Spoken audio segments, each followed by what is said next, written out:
Hey everybody, Barry here again. Back in the van. Cadillac is done. Just a couple day review or opinion on those mufflers that I used, the Dynamax valved mufflers. They're okay. The tinging noise when it's idling it doesn't really do it anymore. I don't know why, but it was idling. It was going click, click, click, click, click, click, click because the valves in the mufflers, I guess they were like smacking around as it was idling. It doesn't have like a super rough idle, but it's 10.5 to 1 with an LS cam, and I got a bit of timing put in it, so maybe that's what's doing it. I don't know, but yeah. So forget about the Cadillac for now. Let's get at this van again. I think I'm going to do my drive shaft tonight, and I'm on two minds. Do I shorten the back drive shaft again for the second time, or do I just shorten this one? And I think I would do it up front this time. I don't want to shorten this thing here, and if it's off a little tiny bit, then that's back there wobbling because it's a big pivot point if it does. Up here, I think it'd be a lot more forgiving. All I have to do is cut this weld, knock the pipe off, cut 4 inches out of it, bring it back up, weld it on again, and basically get it as true as I can. And I think that's probably what I'm gonna do. So I'm gonna put the van up in the air, slide the slip yoke into the back of the transmission, and see what kind of room I need to cut off. I'll know exactly how much I have to cut off because I just measure from where my mount is now for the steady bearing and measure it back to where the steady bearing actually sits, cut out that much, slab it in there and bolt it on. And then I don't have to go making more mounts on the cross member after already shortening the drive shaft. That'll all make sense very shortly. Alrighty. Drop the tape. Goes in there. Huh, this still fits this big. And it doesn't hit the floor. That's definitely a bonus. So from the mount to the mount is 5 inches if it's all the way in.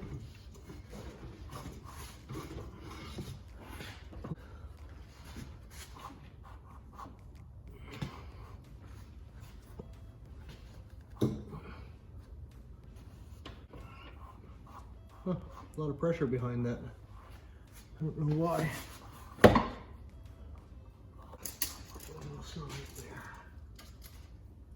So, 4 inches. So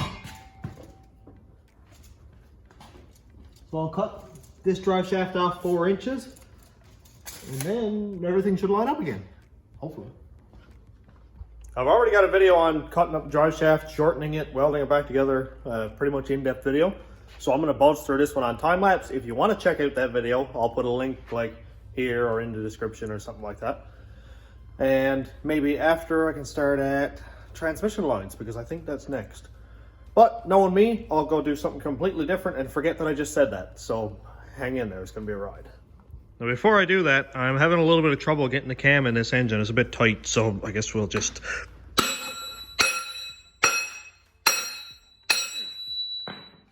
doesn't seem to be lining up very well. There we go, let's try it again.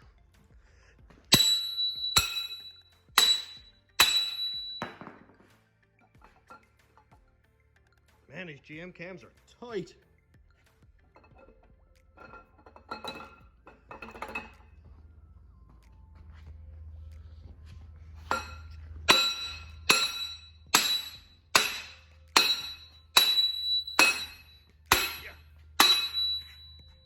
Installed.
And here it is.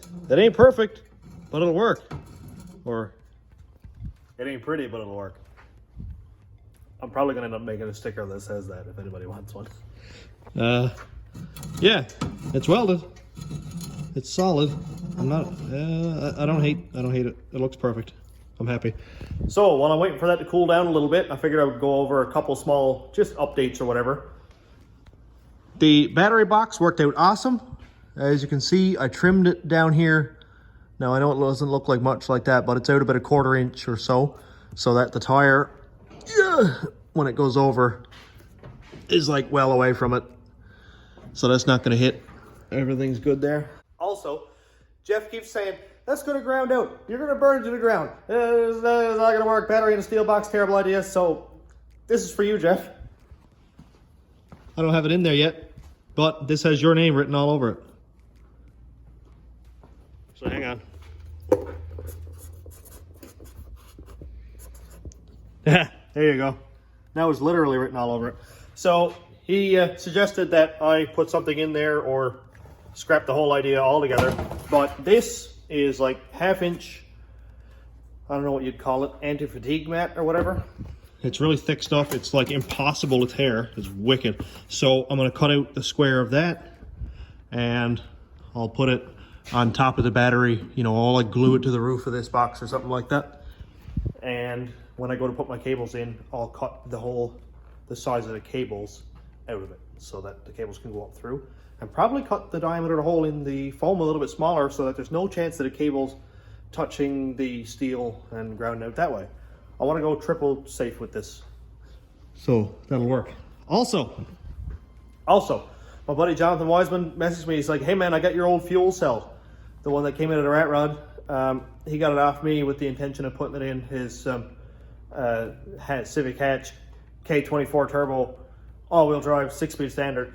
I actually said it wrong last time. I said K20 turbo, but it's actually K24, which is, in my opinion, extra ridiculous, and I love it. So, yeah, he was like, hey man, I'm gonna donate it to the channel. Man, I appreciate that more than anything. You would not know. And I think this is gonna work perfect. It's got a sending unit in it here, which I probably just won't use, but I'll use the one that's in the van. And it's got a couple outlets so I can put my pump either in line or in the tank, whatever. But I think it'll work perfect. It's a 15 gallon, if I remember correctly. Maybe it's a 10, but I think it'll go up into this cavity here really well. I may have to sort of remove this cross member here, the width of it, maybe knock this up here a little bit, but I think that's for seats, so that might have to stay. But if I could get it in like right here somewhere, it'd be sick. If I could get it right here where this filler spout is, would be deadly. Like up in this cavity here. And I actually checked, and it's well away from the drive shaft. So I think it'll work perfect. That's not in the plans for this week to get at this yet. I want to make sure I get my engine, transmission, and all that stuff ready. The fuel system from the old tank is still hooked up so that I can get the engine running on the tank that's in it. So that'll come a little bit later. I just wanted to give a massive, huge shout out to Jonathan for bringing that one out to me. This should be cooled down by now. Let's go do a test fit. In normal station road rat rods fashion, I fully welded it before I even checked if it fit. Measure once, weld, then cut, then weld again, I guess. Isn't that what they say? Please fit. Oh, I forgot that I removed the front yoke, so I'll bang that one in there really quick, and then we'll test fit it.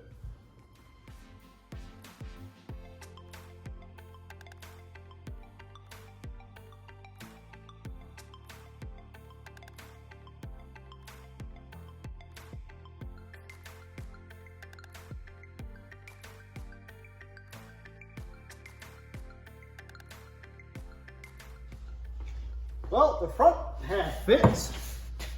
I'm sure this will too, but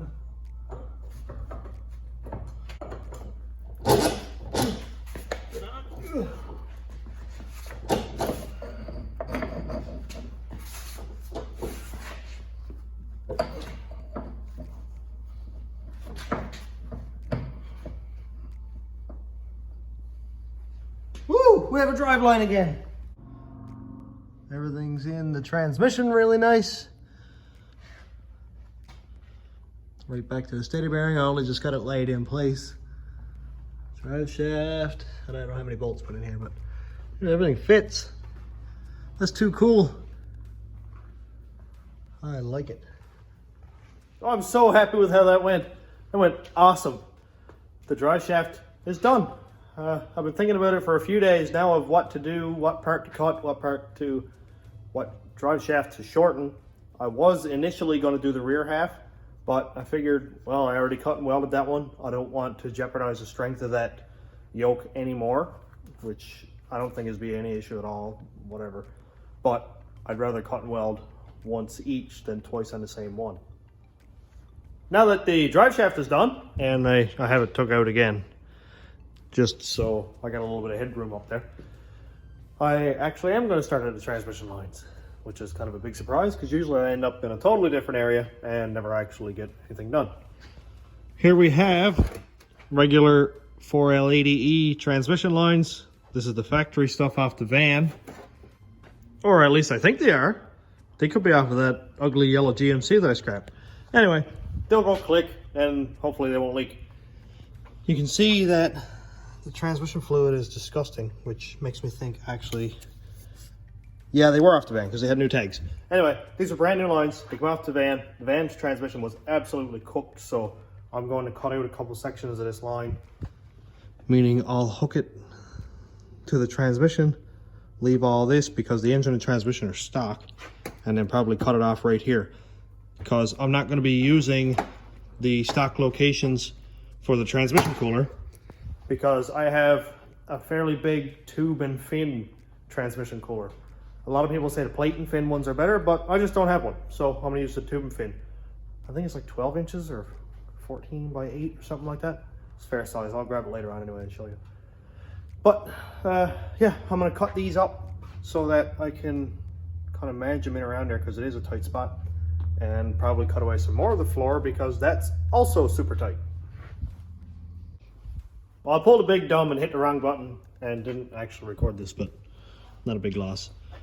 Transmission lines are cut off, the rubber parts are gone, and this is going to be much more manageable. I'll be able to plug it into the transmission and route it up around the frame rails and stuff that's over here because it's quite tight. That is not a one-handed job. Oh boy. So that'll go way back there somewhere. Oh my gosh, I almost got it all. Sick.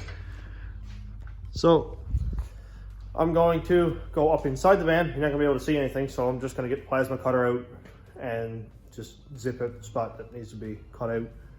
And then I'll be able to plug those lines in, and hopefully if I get the engine running before everything is all in place, then I'll at least be able to just loop the lines with a piece of rubber hose so that the transmission fluid won't just pour all over the floor.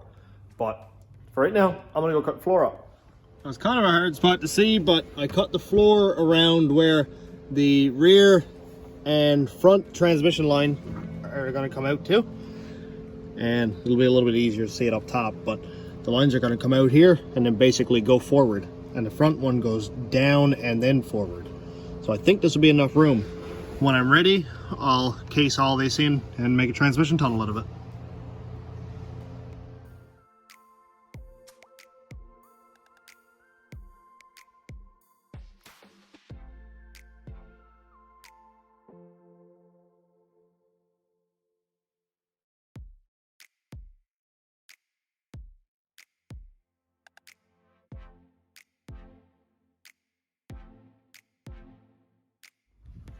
Boy, that gave me a lot of trouble. It's in there. Two transmission lines are right here. I'll cut them off if I have to, get them down to the right length. Maybe I'll chop them right here later on or something like that. But dude, that put up a fight. You can see that it's clicked in there, up here, and it's really close to the floor, but it isn't actually touching. It won't focus, of course, but comes up under the rack. That's the way that it fit the best. And I might even, man, I cannot find a good angle for this. I might even cut them off back here farther and run high pressure rubber hose up along here. Maybe in under the frame rail up to the cooler that's gonna be like right here somewhere. But that's plans for a little bit in the future when I get everything back together. Also, I need to redo my oil line, potentially. I need to put new oil cooler hoses on because I'm going to clean up the cooler really well, put new hoses on it. And power steering hoses, I got to redo that because it was just a temporary thing that looked awful, and that was one of the things that burned when the all the wiring caught fire. And yeah, there's a lot of stuff to go. But that is one thing or two things tonight. That's two things tonight that are out of the way. I don't usually knock two things off the list in one day. And I'm hammering away here pretty good. Now I am going home right now. Gonna go watch some TV with my girls or play Red Dead or something like that. So in about 5 seconds, you're gonna see me in a change of clothes. But I think I'm gonna go ahead and do the power steering because that's something that I need a lot of space to work at.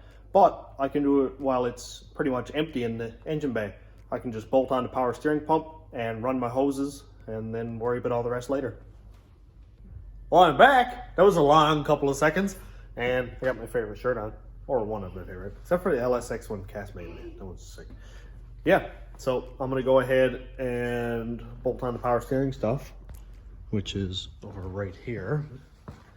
I got it left in a bucket because it all drained out on me. So I'm gonna take off all of this hoses in here that I had on there, and I'll just bolt it directly to the block and make up my lines. I'll probably end up using copper nickel. It's actually brake line tubing, but it's wicked stuff. It's so easy to bend, and it comes in 3/8, so I'll buy like a 30-inch pre-made brake line, cut the ends out of it, and make my hoses that way, rather than having to buy a full 25-foot roll, because we don't sell it by the foot, which is odd, but you know, it is what it is. So I'm gonna go bolt that stuff on. Hopefully I'll have some power steering lines made up by the end of this.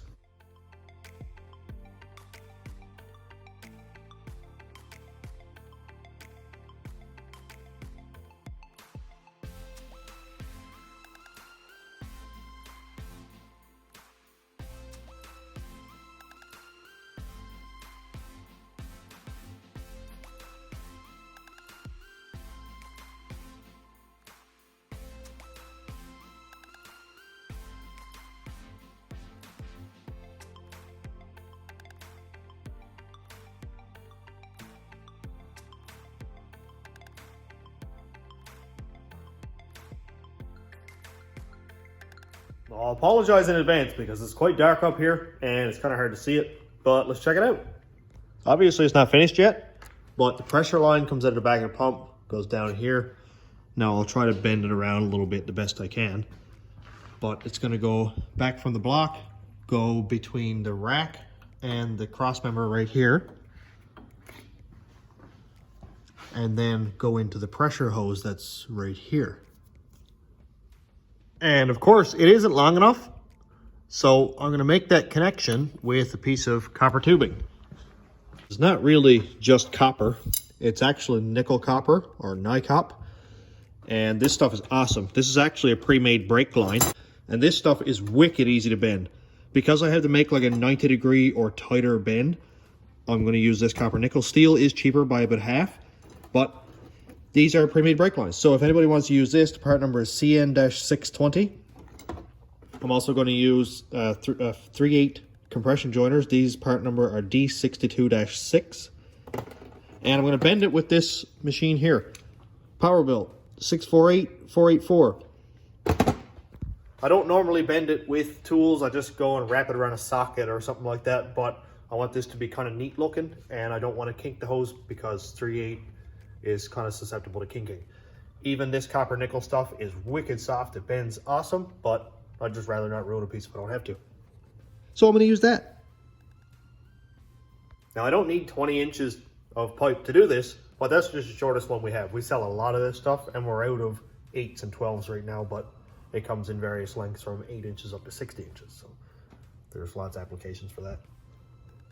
Let's get this piece cut up and joined in. Cut this, I'm going to be using this little brake line cutter. This one is ancient, but it works well.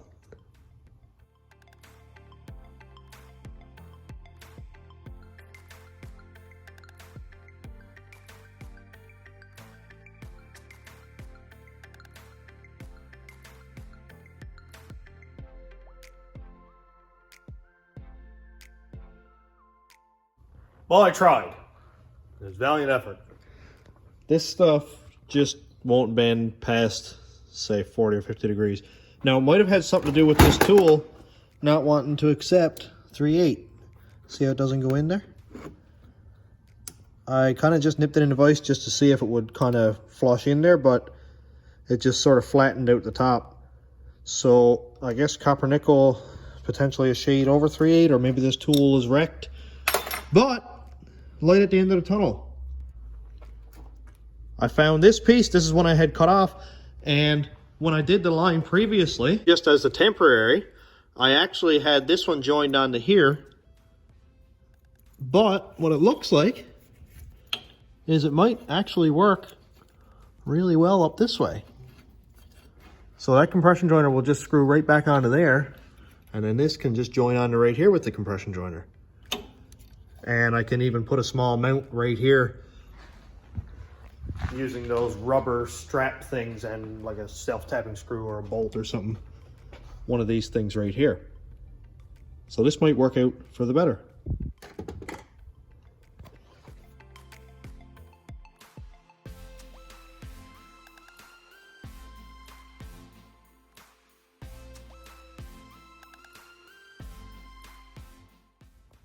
Well, one side is done. Still hard to get a sensible view, but it goes under the rack, up around here, and right into the rack again. Easy. Now I can just put a bracket on right here. Now as for the return, I noticed that my return port right here is kinked off a little bit, so I don't really want to use that. And also, I noticed that when I bolted this on, my alternator bracket is cracked. So I guess that got dropped, but you know, it happens. I got parts here everywhere, and there's 4 of us who work here, so it's not hard to kick over a bucket. More than likely I did it myself. I do have the donor engine out of that ugly yellow GMC I pulled the engine out of, and it's got a good alternator, good power steering pump, so I'll take that whole bracket off, bolt it onto this, and then I can continue on.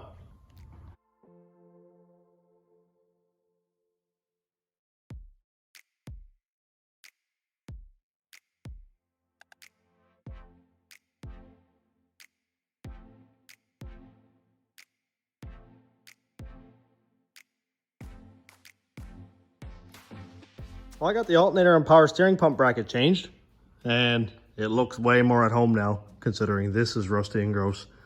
This is rusty and gross.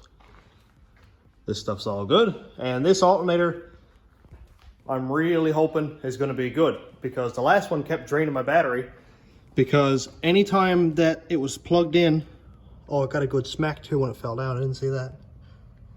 Wow. Anytime that the battery was on, ignition off, all accessories off, everything, you could hear the battery making this shrill whining noise, like ee, and it would kill the battery in like 4 hours, overnight anyway. So I'm hoping I don't want to have that issue now. It does sound a little bit rough when it spins, but I think that's a Chev thing. But it was outside for a couple days, so you know what that is, rust, Newfoundland. We're like 40 feet from salt water, so you gotta expect that stuff. And I'm gonna go ahead now and do the return side, which should be even easier, because as long as I have 2 ports, like one coming out of the rack, one coming out of the back of the power steering pump, I can just use high pressure rubber hose and a couple clamps, and we're done. And for the return side, here's the factory Caravan return hose. And I don't really like the way it's bent, because it wants to go above the rack, and I'd like to keep both lines pretty much parallel so that they can follow each other back to the pump. So I'm going to cut off the angle where it goes ahead and try to get a good angle here. I'll cut it off right here so that the lines go back this way and follows the pressure line here.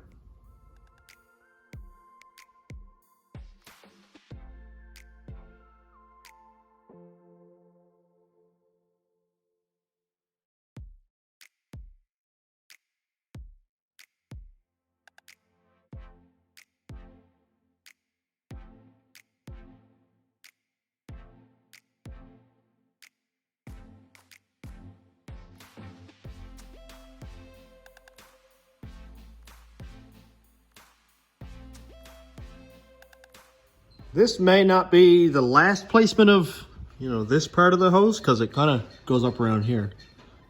You'll have to forgive the fan freaking out over there. It's kind of windy outside. But it comes down here, follows the pressure hose, up around the rack, and up into the return on the rack. I double clamped it using high pressure fuel injection hose clamps. I always do that. I always double clamp everything. Somebody's definitely going to give me a hard time and say, you should have done it this way, I should have done it that way, but if it blows off, I'll do it your way.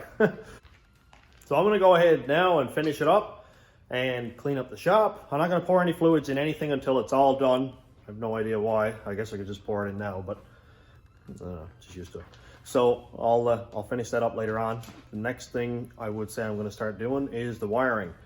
I said by now, hopefully I have a fuse block. That's the only thing I need. I got a bus bar. I have a bunch of relays, all the wiring, and then I'm going to do one of those hot rod drift car, drag car style fuse block, like a panel. I'm going to try my hand at doing one of those, and of course I'm going to film it all again. So I'm going to finish it up here. Thanks again to my patrons. At the moment are Wayne and Jorge, and if you are interested in being a patron, it's just general support kind of right now. It starts at $3 Canadian a month. Nothing serious, but it helped the channel tremendously. So thanks again, guys, and I'll put the Patreon link in the description. Thanks for watching, thanks for subscribing, liking the videos, it all helps. Have a great day, everybody.